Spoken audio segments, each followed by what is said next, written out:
সম্প্রতি উত্তর পূর্ব পর্ষদের ৭২তম পূর্ণাঙ্গ অধিবেশনে ত্রিপুরা সহ উত্তর পূর্বাঞ্চলকে মাদক পাচারের করিডোর বলে মন্তব্য করেছিলেন স্বরাষ্ট্রমন্ত্রী অমিত শাহ। কেন্দ্রীয় স্বরাষ্ট্রমন্ত্রীর এই মন্তব্যের পক্ষকালের মধ্যে রাজ্যে হানা দিল এনফোর্সমেন্ট ডিরেক্টর।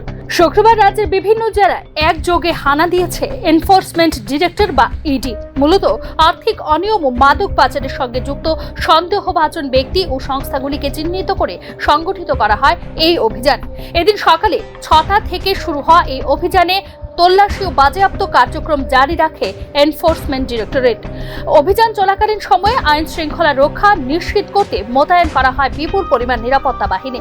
রাজ্য প্রশাসন থেকে পাওয়া তথ্য অনুযায়ী অপু রঞ্জন দাস, দেবব্রত দে, বিশু ত্রিপুরা, কামিনী দেববর্মা, তাপস দেবনাথ, ধ্রুব মজুমদার এবং লিটন সাহাদের বাড়িতে চালানো হয় এই অভিযান।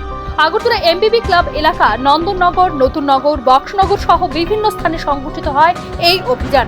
রাজ্যে ইডি প্রধানের নেতৃত্বে একযোগে 7টি স্থানে সংগঠিত হয় এই অভিযান।